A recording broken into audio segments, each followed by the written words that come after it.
నమస్తే అండి. నమస్తే అండి శ్రీదేవి గారు. మస్తాన్ గారు, మీరు చూస్తున్నారు ఇవాళ ఇన్సిడెంట్ ఏం జరిగింది, అంబటి రాంబాబు ఏం మాట్లాడారనే విషయాన్ని మీరు చూస్తున్నారు. సరే, గతంలో కూడా టీడీపీ కేంద్ర కార్యాలయం పైన దాడి చేసినప్పుడు కూడా మాట్లాడారు అంటే అది వ్యక్తిగతంగా ఎవరిని ఉద్దేశించి మాట్లాడలేదు. బట్ ఈ రోజు జరిగిన ఇష్యూలో వ్యక్తిగతంగా వ్యక్తిని ఉద్దేశించి మాట్లాడడం అనేది సమంజసం అంటారా? గుడ్ ఈవినింగ్ అండి. ప్రైమ్ లైన్ వీక్షకులకు, ప్యానెల్లో ఉన్న అన్ని పార్టీల ప్రతినిధులకు, మీకు కూడా. ఇప్పుడు సందర్భం ఏదైనా కావచ్చండి. ముందు ఒక మనం ఆంధ్రప్రదేశ్ అభివృద్ధి చెందుతున్న దశలో ఇప్పుడిప్పుడే పరిశ్రమలు వస్తున్న పరిస్థితుల్లో ఇట్లాంటి హింస ఏ పార్టీకైనా మంచిది కాదు. ముందైతే అందరూ ఏకీపిస్తారనుకుంటున్నా. హింసాత్మక సంఘటనలు కానీ లేకపోతే భౌతిక దాడులు కానీ ఏ పార్టీ వాళ్ళు చేసినా కూడా అందరం డెమోక్రసీలో ఖండించాలి. సరే, ఇప్పుడు విషయానికి వద్దాం. విషయానికి ఏంటంటే, నిన్న ఇప్పుడు ఏదైతే మనకి టీటీడీకి సంబంధించి లడ్డు వివాదం మీద ప్రధాన మూల కారణం అయితే అది ఏంటది, మొదటిసారిగా పిడుగురాళ్లలో మహాపాతకం పేరిట ఫ్లెక్సీ వేశారు తెలుగుదేశం పార్టీకి సంబంధించిన కొంతమంది వ్యక్తులు. ఆ తర్వాత అదే ఫ్లెక్సీలు గుంటూరు నగరంలో కూడా వేశారు. దాన్ని నిన్న ఈవినింగ్ అంబటి రాంబాబు గారు సందర్శించి, ఇలా మా మీద దుష్ప్రచారం చేయడం తప్పు, ఇది ఎవరైతే పెట్టారో వాళ్ళే తొలగిస్తే బాగుంటుంది, లేకపోతే మేము తొలగించాల్సి వస్తుంది, రేపు ఉదయం వచ్చేసి అని చెప్పారు.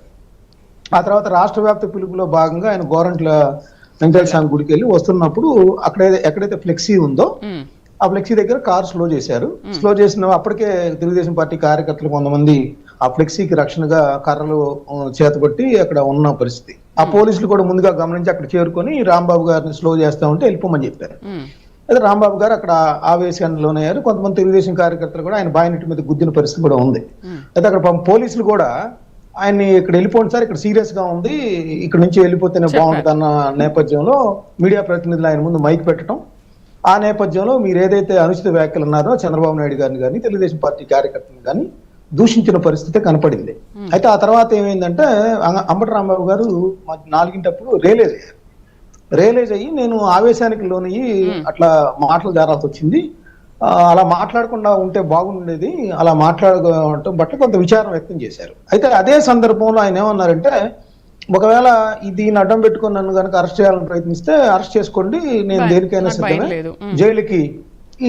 జైలుకి పంపించినా కూడా చంద్రబాబు నాయుడు గారు ఏదో ప్లాన్ చేస్తున్నట్టున్నారు, జైలుకి పంపించిన అంబటి రాంబాబు ఎక్కడ దడవడని చెప్పేసి అన్న కామెంట్. నిజానికి ఏంటంటే, గుంటూరు పశ్చిమ నియోజకవర్గం తెలుగుదేశం పార్టీకి బలమైన నియోజకవర్గం. ఈవెన్ 151 స్థానాలు గెలిచినప్పటికీ కూడా అక్కడ తెలుగుదేశం పార్టీ గెలిచింది. వైఎస్ఆర్సీపీ 150 గెలుచుకున్నా కూడా. సో అక్కడ ఏమవుతుందంటే, అంబటి రాంబాబు గారి నివాసం కూడా అక్కడే ఉంటుంది. ఇవన్నీ టీవీల్లో చూసిన వాళ్ళు వెంటనే గల్లా మాధవ్ గారి నేతృత్వంలో వందలాది మంది చేరుతున్నారు. అప్పటికే పోలీసులు కూడా దాదాపు 10 సంఖ్యలో ఉన్నారు, 70-80 మంది వరకు అక్కడ ఉన్నారు. అయితే ఏమైందంటే, ఒక్కసారిగా ఎమ్మెల్యే ఆధ్వర్యంలో కార్యకర్తలు అందరూ వందలాది మందికి వచ్చేసరికి పోలీసులు కూడా అదుపు చేయలేని పరిస్థితి. వెంటనే వెళ్ళి అక్కడ ఆయన ఆఫీసులో మొత్తం వెళ్ళారు, ధ్వంసం చేసేశారు, ఇంట్లో వెళ్ళారు. ఇంట్లో ఏంటంటే అదృష్టవశాత్తు ఆయన లోపలికి వెళ్ళి ఆయన అనుచరులతో ఉండబట్టి కొంత అక్కడ పోలీసులు ఆయన వరకు ఏం కాకుండా కాపాడగలిగిన పరిస్థితి ఉంది. అయితే టోటల్ గా చూస్తే బేతాహ పరిస్థితి అక్కడ. ఈవెన్ విలేకరులు కూడా ఈ రోజు ఇప్పటికి కూడా, ఇప్పుడు మనం మాట్లాడుకుంటున్నప్పటికీ కూడా తెలుగుదేశం పార్టీ కార్యకర్తలు అక్కడ ఇంకా ఉన్నారు. వాళ్ళు ఏమంటారంటే, అంబటి రాంబాబు గారు చంద్రబాబు గారికి క్షమాపణలు చెప్పే వరకు మేము ఇక్కడి నుంచి కదలం అన్నారు. ఇప్పుడు ఆ పరిస్థితి ఇప్పుడు కూడా, ఇప్పుడు 7:40 అవుతుంది, 7:35 ఇప్పుడు కూడా కంటిన్యూ అవుతుంది. సో పోలీసులు కానీ లేకపోతే వైఎస్ఆర్సీపీ కార్యకర్తలు కానీ టీడీపీ కార్యకర్తలు కానీ అక్కడ పోలీసులు చక్కదిద్దాల్సిన అవసరం అయితే ఉంది. ఎందుకంటే పరిస్థితులు ఎలా దారితీస్తాయో తెలియదు. ఇందాకే చూసాం మనం. ఎందుకంటే అంతమంది పోలీసులు ఉన్నా కూడా వందలాది మంది కార్యకర్తలు వచ్చేసరికి అదుపు చేయలేని పరిస్థితి, విధ్వంసం కొనసాగింది. అంబటి రాంబాబు గారికి ఎవరైతే అండగా ఉందామని కొంతమంది వచ్చారో వాళ్ళ కార్యకర్తల వాహనాలు కూడా ధ్వంసం అయిపోయింది. దాదాపు 3 కార్లు కూడా ధ్వంసం అయిపోయిన పరిస్థితి. నేనేమంటానంటే, ఇప్పుడు మీరు ఇందాక అడిగారు అసలు ఇది వాంఛనీయమా అంటే, వాంఛనీయం కాదు ఎప్పుడు డెమోక్రసీలో.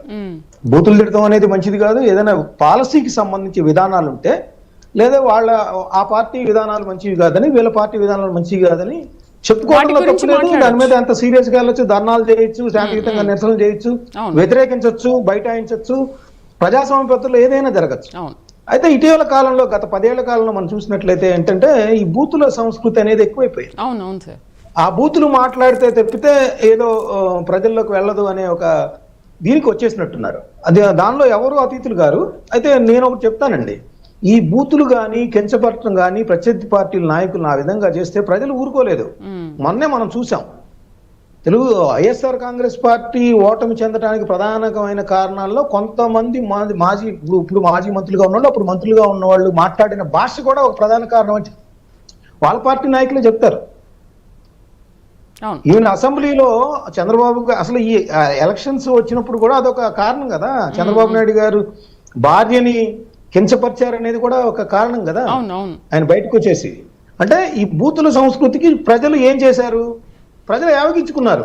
బూతులు మాట్లాడతాన్ని జగన్ గారు 2,73,000 కోట్లు ఇచ్చినా కూడా, ప్రతి ఇంటికి సంక్షేమ పథకాలు చేరినా కూడా ఆ విధమైన దీన్ని వాళ్ళు యాక్సెప్ట్ చేయలేదు. బట్ ఇప్పుడు ఇలా మాట్లాడితే మరి ఆదరిస్తారా సార్ ప్రజలు? ఖచ్చితంగా అదే నేను అంటుంది. ఆ రోజు జగన్మోహన్ రెడ్డి గారిని పట్టాభి అనే వ్యక్తి భోషడికే అనే పదం వాడినప్పుడు కూడా ఆ రోజు కూడా మనం చూసాం. అక్కడ వాళ్ళ ఇంటి మీదకి వెళ్ళిన దాడి చూసాము, అక్కడ ఏం జరిగిందో చూసాము. ఆ తర్వాత జగన్మోహన్ రెడ్డి గారికి సంబంధించి ఎవరో ఆ కామెంట్ అన్న తర్వాత డీజీపీ ఆఫీస్ పక్కనే ఉన్నా కూడా అక్కడ దాడికి వెళ్ళిన పరిస్థితి కూడా చూసాం. సో వాటిని బూతులను ఎలా ఏకీభవించలేదు, ప్రజలందరూ కూడా ఏహించుకుంటారో ఇదే విధంగా దాడులను కూడా వాళ్ళు యాక్సెప్ట్ చేయరు. ఎందుకంటే లా అండ్ ఆర్డర్ వాళ్ళ ఇంటి నుంచి బయటికి వెళ్ళిన పిల్లలు కానీ ఎవరైనా విద్యార్థులు కానీ వాళ్ళ మహిళలు కానీ బయటకు వెళ్తే మళ్ళీ రక్షణగా తిరిగి రావాలని కోరుకుంటారు. ఇలా హింస జరిగితే వాళ్ళు ఎవరు కూడా యాక్సెప్ట్ చేయరు.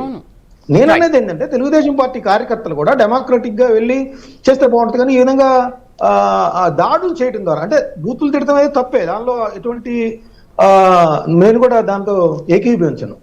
ఎవరు ఏ పార్టీ నాయకులైనా బూతులు తిడతాం అనేది తప్పే. కానీ నేననేది ఏంటంటే చట్టాన్ని వాళ్ళ చేతిలో తీసుకొని పోలీసులు అక్కడ ఉండగా దాడులు చేయడం అనేది కూడా అది వాంఛనీయమైన పరిణామం కాదు. దీన్ని చంద్రబాబు నాయుడు గారు కానీ వాళ్ళు కానీ దీన్ని సరిదిద్దే కార్యక్రమంగా చేయాలి. ఒక్క సెకండ్ అండి.